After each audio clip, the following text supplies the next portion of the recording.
Next up on stage is the gentleman Mike Chen, head of Next Generation Research at Robeco. Mike's job, and correct me if I'm precise, is that of making sure that the next 20 years of quant investing don't look anything like the past 20. And he does so by employing a very smart bunch and looking at new technologies, new information, new data to come up with very interesting alpha generative ideas for our strategies. So please welcome on stage Mike Chen.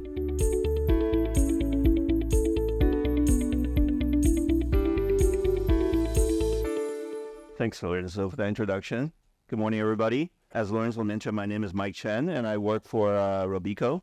I'm a quant, so I deal a lot with numbers. So speaking to people sometimes makes me a little bit uncomfortable. If you have to excuse me, but I'll try my best. But Robeco is a partner on Momentum. We're very happy to be here, and we have a very core competency in quant. It's a very large group. I'm one of the member of the quant team up there on the upper left-hand side. But, the team is composed of many talented colleagues that I am very lucky to work with. And again, very happy that to be a partner on Momentum. And to meet you all, we're, a sizable quant shop. We have 80 billion in quant asset. And we've been doing this for quite a while, actually, for about 20 years. And as Lorenzo mentioned, hopefully the next 20 years will be we're as successful as we were in the previous 20 years. And today I'm going to talk about something that maybe some of you guys are quite fascinated with. Obviously, everybody's heard a lot about AI, right? GPT is making daily news in the articles. NVIDIA, it's 3 trillion. There were about 1 trillion last year. It's a phenomenal growth. A lot of concerns about whether AI will replace humans. So I think there's a lot of hyperboles, obviously, right? But underneath all of that, there's actually a lot of changes I do personally believe will dramatically impact how we sort of live, work, and play, and obviously how we invest. And I'll talk a little bit about what's happening at the current moment, and maybe if there's some time I can expand into what I think will happen in the future. And obviously, I'd like to make this very conversational. So if you have any questions at all, please do. We can have a conversation. So let's kind of just set the scene a little bit, right? Why is this even possible? There's 3 secular trends that's profoundly changing our society. And these 3 and obviously next quant investing. These 3 trends are, one, the availability of data. There's just a huge amount of data available, right? And the fact that you get Google service for free is because you're providing a huge amount of data to Google. There's a survey that ran, actually, if you were to pay for Google, how much would that service be to you? And some people came out about $1,000 a year. So it's certainly a very valuable service. Think about $1,000 and how many users uses Google, which is at least half of the world, I would say, right? But you get it for free because every single search you ever did on Google is stored by Google to use for further analysis. Every single email you write on Gmail, some of you who uses Gmail, is stored somewhere. So, you ever had the experience like you write to your partner and like, oh yeah, I'm going to go pick up something at the store. And all of a sudden ads start popping up, right? It's being read, right? So all that data is being captured. To be fair, a lot of it is just stored somewhere, right? In hope of being useful down the road. But a lot of it is still being analyzed and some by people like me in trying to make alpha, some by people at Google or Facebook trying to sell you the next best slice of bread, right? But it is there, so there's a huge amount of data for us quants. That's obviously very good news.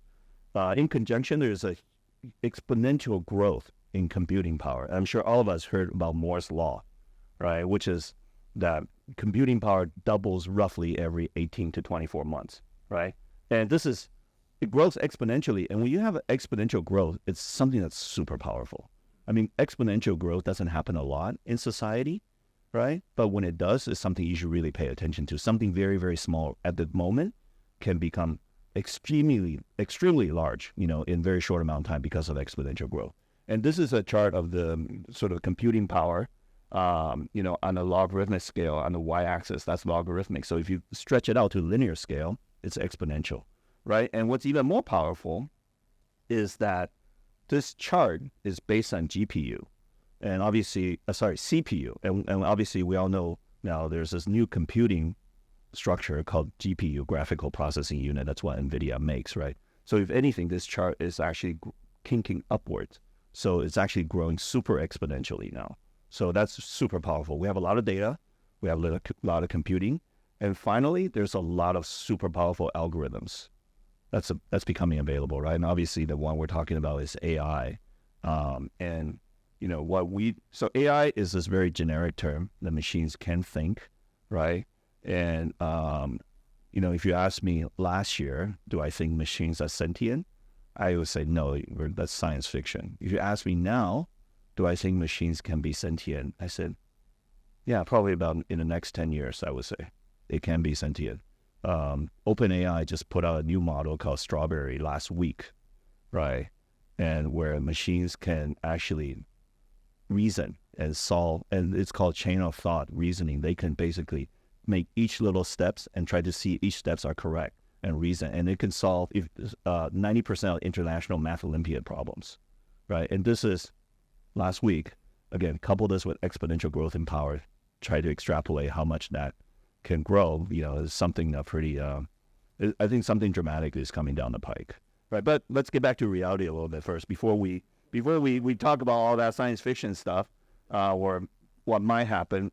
At the present day, in quantum land, and certainly by Robeco, we use what's called machine learning, ML, and NLP, natural language processing. And I'll go a little bit into how we use ML and NLP, but these are sort of sub branches of AI that is currently being deployed at the moment by many quants, including Robeco.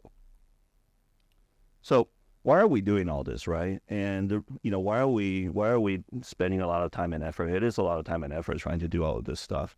Well, the reason is the market keeps on changing, right? The definition of alpha keeps on changing, and what you want to deliver to your clients to add value keeps on changing. You know, years ago, if you can just deliver equity market return, people think you're doing a great job, right? Obviously, index solution came out, and people say, well, you know, if I can just buy an index, you know, at basically zero cost, you got to deliver me something that's above and beyond that.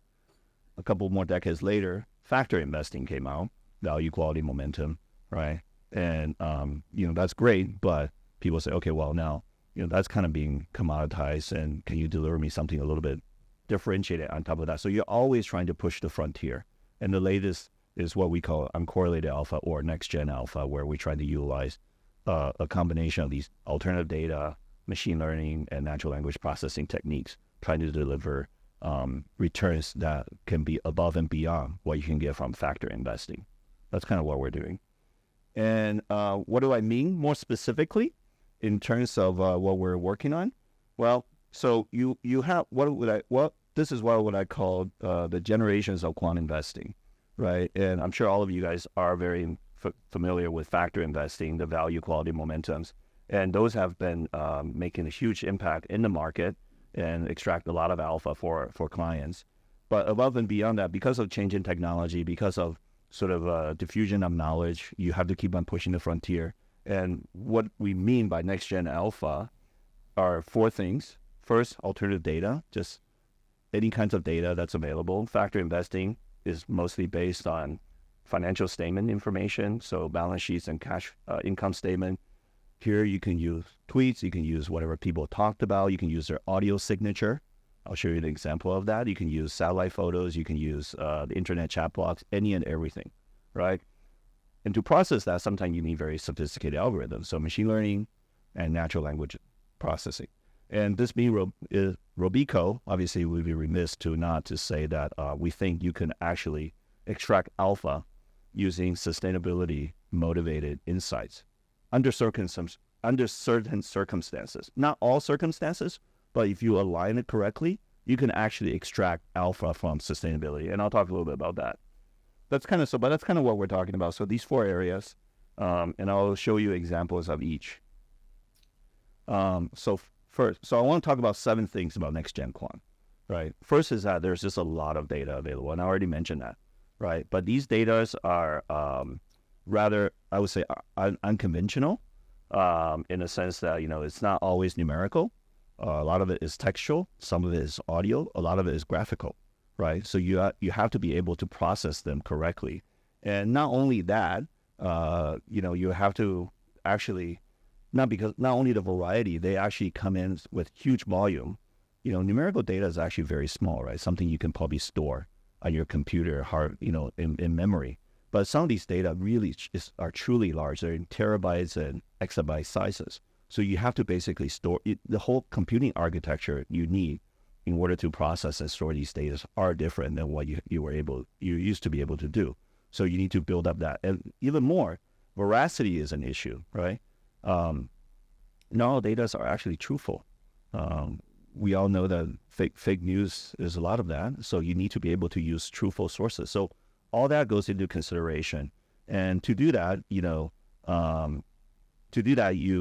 again, new skills and new technologies are required. And even more than that, right? Because there's so many data available, how do you know where to begin? Sometimes you give people too many choices, they actually choose to do nothing, right? Because they're overwhelmed. So what we do when it comes to data is actually still the same as before. We start with an economic hypothesis, something sensible, something like, in a sense, almost, doesn't take a genius to figure out, right? I'll give you an example. The example would be, if you want to invest in company, all else equal, you want to invest in companies with satisfied and motivated employees, talented, satisfied, motivated, right? Which is, versus the alternative in the U.S. is a term called going postal. You don't want to have companies with employees that are about to go postal, right? So that's a very sensible hypothesis. Now, how do you gauge that, right? Well, it turns out that there's actually a lot of internet review sites. You can go and search to see whether a company's employees are happy or unhappy. If they're motivated or unmotivated, you can look at their resume to see if they have specific skills required for the certain industry that they're working in, right? So that information is then become useful for you to test your hypothesis. But you start with a basic fundamental idea. So what I'm trying to say is that just because there's a lot of data available, it doesn't mean that you should start with data, because then you'll never find anything. There's just too much to chase. You always start with sensible hypothesis. But the beauty of data is that now a lot of these hypotheses you can actually test and see if it works, right? Previously, you had no ways to verify if a company have good, happy, or satisfied employees versus those who that do not. But now you can.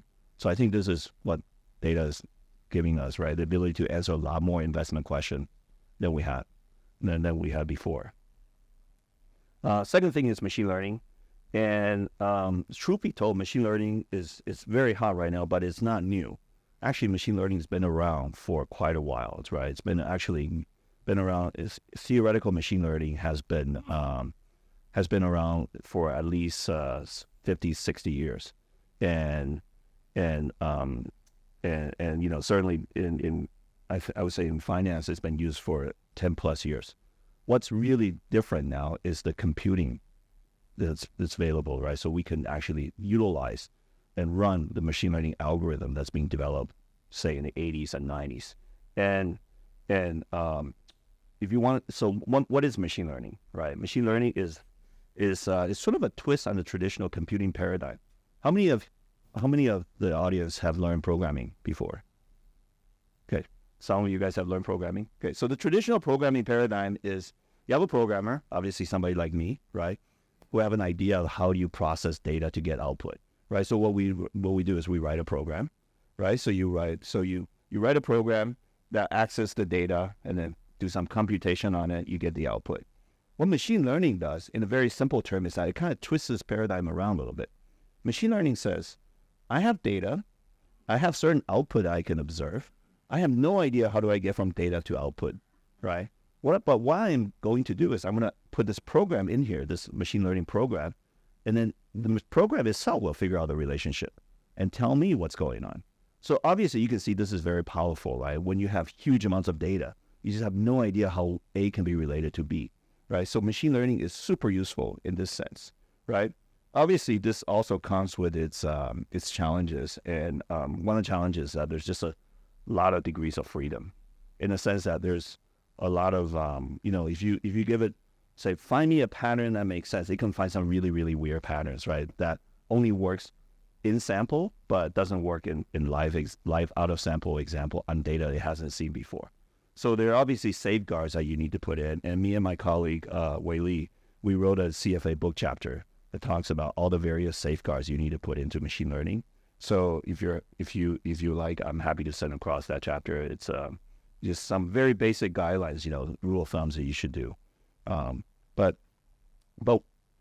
with the right safeguards, you can actually find some very, very interesting patterns in machine learning. One of the things that it can find is what's called the interaction effect. Interaction is simply this. So you have, say, two features or two variables, right? A and B. Standalone, they kind of relates to your output in a certain way, right? But when you put A and B together, the behavior changes. So a very basic example is earnings, right? So if you have the higher earnings you have, the higher the return, stock return are likely to have, right? And it's very linear, let's say. But so that's variable A. But if you have variable B or feature B, say a red flag whether there's accounting fraud or not, right? When A and B are together, if there's accounting fraud, it doesn't really matter how high your earning is, right? The stock is going to go down, right? So that's a very basic example. So we thought about, well, can we actually discover more interaction and nonlinearity effects in our data? And we thought machine learning is the right way to do it rather than using humans, because A, it is just very hard for human to think in nonlinear terms, right? For us, we typically think in linear terms. And B is that we literally have thousands and thousands of variables, right? 1,000 by 1,000 is 1,000,000. There's no way that we can look at 1,000,000 combination in a reasonable amount of time and come up with sensible analysis, right? So what we do is we apply machine learning to this problem. In particular, we apply machine learning to what's called a reversal effect. Reversal, just to for everybody's information, is when a security price goes down a lot in a very short period of time. In the next period of time, it's very likely that it will go back up. It reverts. Or if it goes up a lot, in the next period of time, it will likely go down. And we all seen this, right? Dead cat bounce, or something that trades really high and then gets and then crashes, right? And this is a very strong effect, and quants play this effect a lot. And here you can see the reversal, right? So the reversal is on the y-axis. You have return over the past 10 days. We ranked it from -3 to +3. +3 means that over the previous 10 days, return is very high. -3 means the other side, right? And the x-axis, we sorted by the news count, the volume of news associated with a given security. And when there's a very little news count, indicated by the -3, here again everything is normalized, you see this reversal effect to be very, very prominent, right? So when the return over the past 10 days is very high, the average return over the next 10 days is -15. And when the return is very low, the average return is very high, right? So this is the typical reversal effect. But what happens is that when there's a huge amount of news that comes out, so you go here, +3, reversal effect completely disappears, right? And again, if you think about it for a second, you say, okay, well, that's obvious, because if there's a lot of news being written about a security, the price movement is justified, right? It's resettling into a new equilibrium. So, when NVIDIA comes out with, yeah, we grew our revenue by 100% over the last quarter, price moves up. Well, duh, I mean, they're going to come back down. But again, like I said, mentioned earlier, imagine you're trying to do this over 1,000,000 combinations, right? It's very, very difficult for people to look through 1,000,000 combination without missing something or getting tired or whatever. So this is something that you can discover using machine learning that, is not impossible, but much harder for humans to do, because humans do not scale very well, right? Okay. Any questions so far? All good? Okay. Third thing is natural language processing. And as I mentioned earlier, natural language processing is a branch of AI. In fact, natural language processing is the technique people uses behind GPT and all of the latest generation AI models, right? GPT essentially is a autocomplete model on steroid. It's literally under the same fundamental technology. Your humble autocomplete in your iPhone that makes all kinds of mistakes. If you soup it up, train it on a billion and billion of samples, and with billions and billions of parameters in a model, it becomes a GPT, right? And people have been using GPT for quite a while. I'm sure you heard about sentiment analysis, right? People look at the words that executives say. Certain words are associated positively, certain words are associated negatively. And so executives obviously are not stupid people either, so they start learning to pick up the words, right? And us quants will say, okay, well, you kind of know my game, so I'm going to try to up my game to see something that, to analyze something that you don't actually pick up on yet. So it's a bit of an arms race. And the latest chapter of this arm race is audio. So we have done some work on audio. So we're not analyzing just the words anymore. We're analyzing how the words are being said. And I'll show you an example here. And by the way, so spoken words, apparently it's only 7% of the communication, right? And, how it's being spoken is 38%, and body language is fully 55%. So if you can branch out this really narrow slice of communication, we think there's some value in there. So now I'll play you two examples. I want you to think of yourself as a portfolio manager, and you can only invest in these two companies, okay? So very artificial, but you can only invest in these two companies.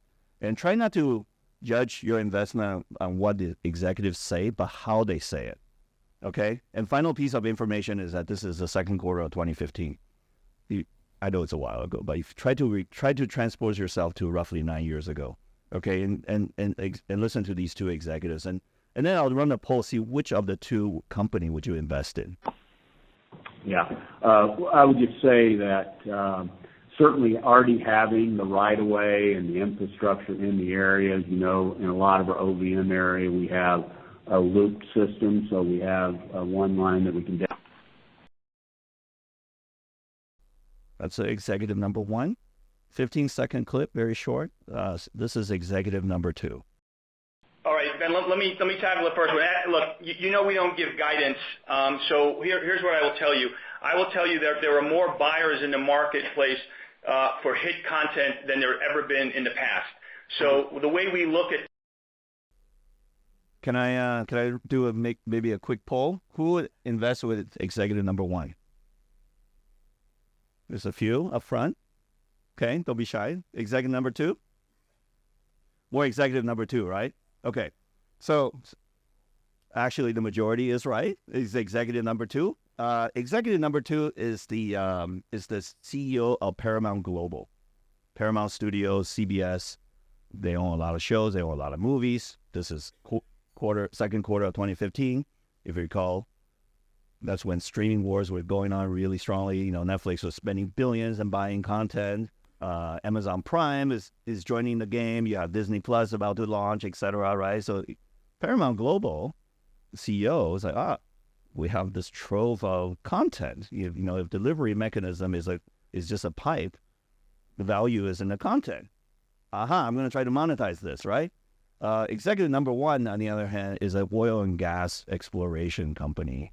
And in the mid-2010s, the energy prices were pretty low. So he's like, yeah, I'm not super excited, but since we got to do this, otherwise I would not have a job. But, right? This is a gross simplification, obviously. This is very, vocal features are actually super sophisticated. Actually, unbeknownst to me, apparently it's one of the most sophisticated physiological phenomenon there is. But the principal component of vocal feature as it ties to emotion, right, is the frequency. So from physiology is that the more excited a person is, the faster he or she will speak, right? And clearly the frequency is higher in the second person than the first person, and that's the most obvious example. It's a little bit artificial. By the way, the stock of second security did go up way higher, and then the first one just kind of was in the doldrums. But it's a bit artificial example, this one, but it goes to show you that you can actually go beyond what's being said towards how the words are being said. I give you an example. Finally, I give you the fourth one is SI, and I'll switch up a little bit on SI. I already gave you an example of an SI alpha factor, right? Employee sentiment, right? And it actually is a deploy factor. We have a bunch of others: incentive alignment, fraud detection, resource efficiency that's related to environmental aspects.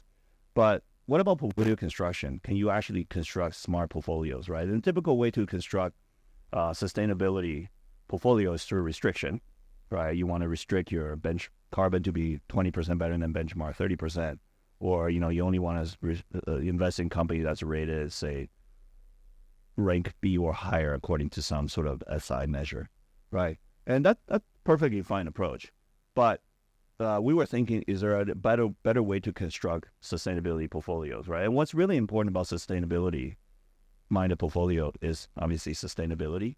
But let's not forget that return and risk are also important, right? Sustainability is really, really nice, but for a lot of people, the reason we invest is to provide a return for our clients, and that always needs to be there, right?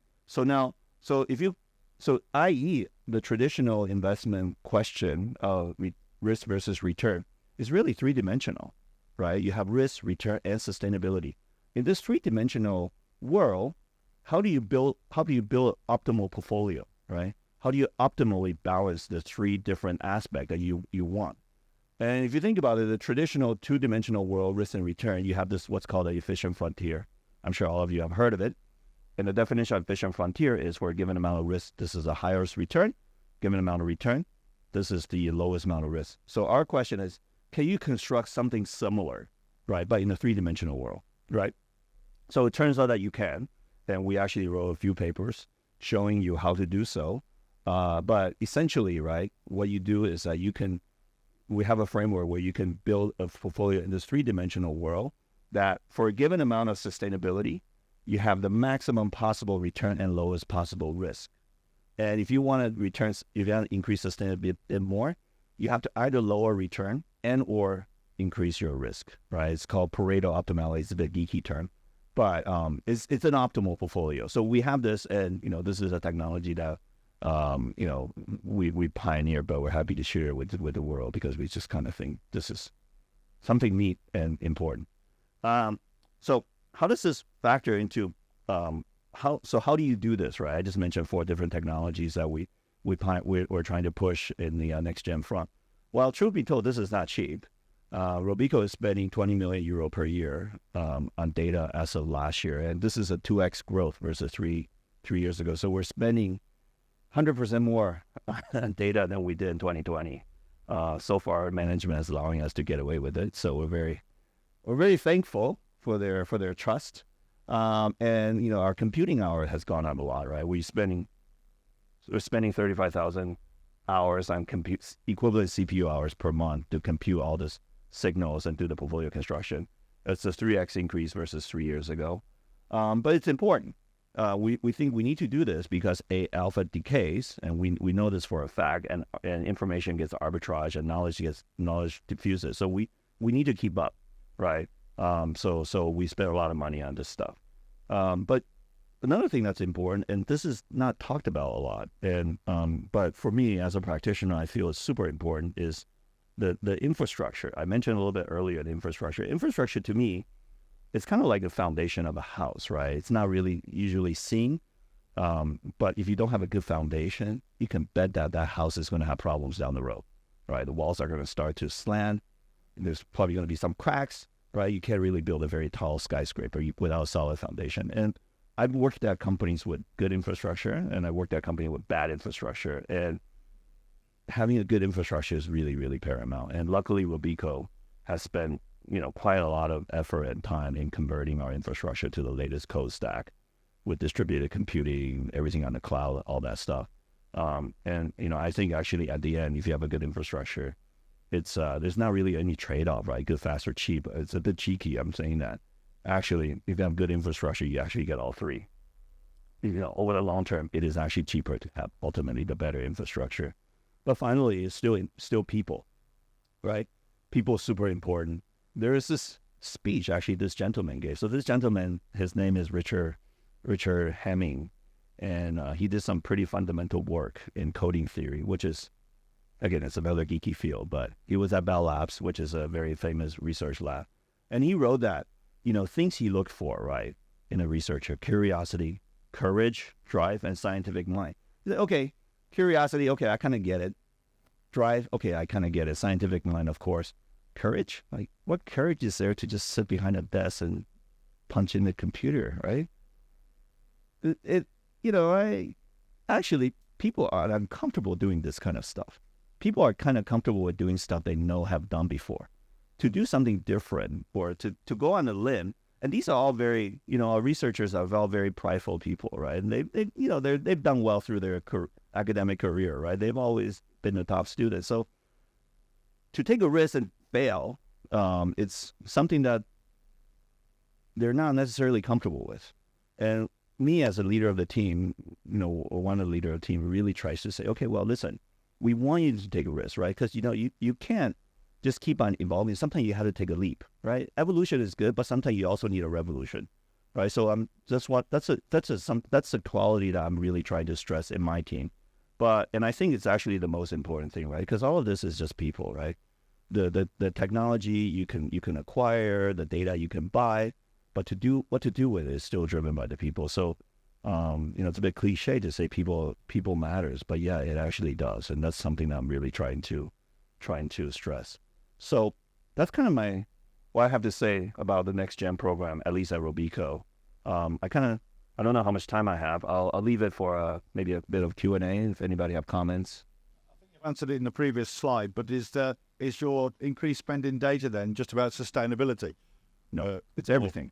Yeah, so sustainability obviously is a big part of it. So this is overall Robeco spend, right? Sustainability is obviously a big part of it, but we spend a lot of data on everything. So for example, textual data, we have, a huge corpus of news articles. We have all the filings. We have credit card basically transactions, anonymized, of course, various types. So there's no marked difference in performance as a result of the increased spend then? So, to sustainability? Yeah.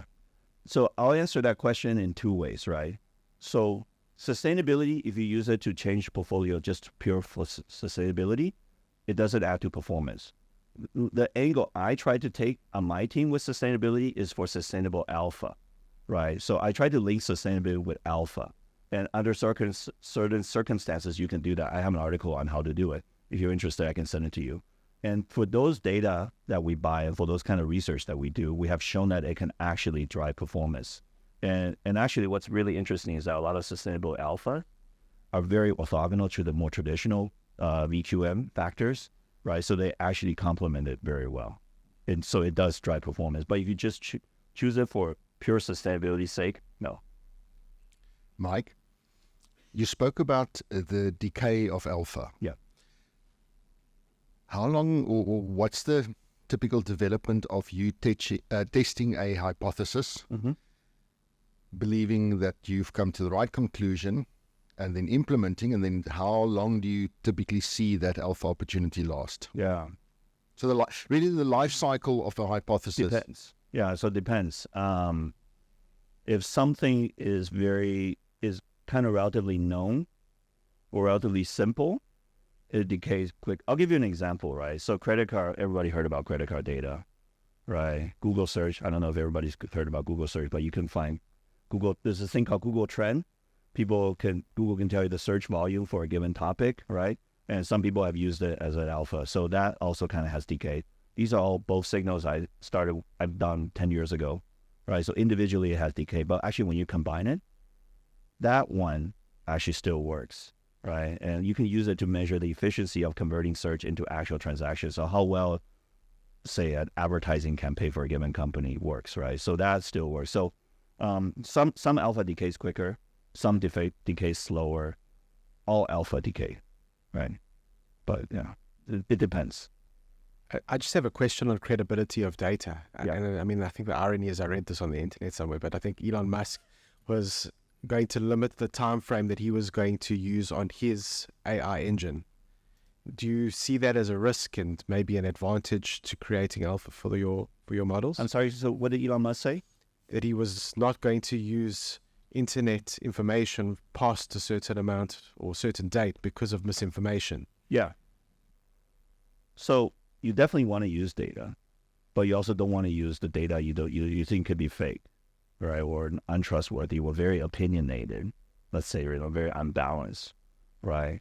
So so you do have to curate your data sources, right? We tend to use data, for example, news article tends to use well-known sources like, New York Times, Wall Street Journal, Financial Times, right? We wouldn't use, I don't know, some sort of tabloid type of information. But all else equal, I think more data is better than less data, because that means that your machine is capturing and understanding the world more. But it's a balance act, I would say. Thank you. It's something I've been trying to understand, and there's a book called Nexus that tries to explain it. But your mind's like a muscle. In the past, we did math, and now we use Excel or a calculator. So we're using less of it. Yeah. So in the future, I think my direct question is, what's our alpha versus... Good question. Great question. Fantastic question. This is a super good question. And actually something I want to ask the team, ask the room to think about, right? So Google, what did it do? And I used to work at Google, by the way. Google commoditized information, right? Information used to be very hard to reach and hard to get, and now it's commoditized. The way AI is going, I think it's going to commoditize intelligence. I think AI, if you ask me, I actually do believe AI will be sentient, which is, again, separate from this Terminator thing, which, a lot of things are sentient. It's not out to kill us, right? Dogs are sentient, but they're not out to kill us. Well, most dogs. So if intelligence is commoditized, what do you do as human beings, right? And to be honest with you, this is a real open question. I don't know. I'm on the parent board of my daughter's school in Boston, and I literally asked them this, like, what do you guys do as educators, right? Like, if how do you bring up the next generation, right? I think for me at least, I'll by the time that happens, I'll probably happy away rocking in my rocking chair somewhere, hopefully. But I think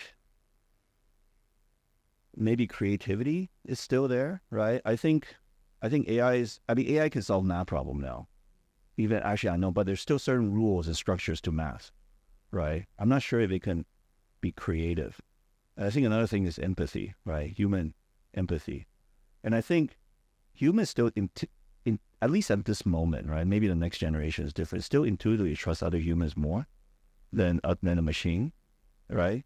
So maybe this people-to-people bond, right? This empathy, this kind of human touch, so to speak, are still kind of our edge. But yeah, it's a great question. I don't know, actually. It's an evolving question, but I to be honest with you, I teach at MIT. I teach machine learning at MIT as my side hustle. Uber wouldn't take me, but I asked this question. Actually, a student asked me this question as well. My answer is the same. I think you just have to be.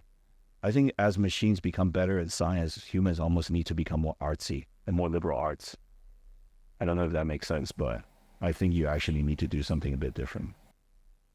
I suggest you all read I, Robot by Isaac Asimov. It was written in the 50s, and it's an amazing book about all of these. It's not like the movie, so there is no robots attacking humans or anything like that. It's great insight into how these things could evolve in time and what's the role of human beings going to be. His future was actually, interestingly, 2026, because it was written in the 50s. So now we're there. We're not there as he forecasted, but still got 2 years great to go. insights. That is true. And with the Moore's law, you never know. Exponential. Thanks very much, Mike Chen.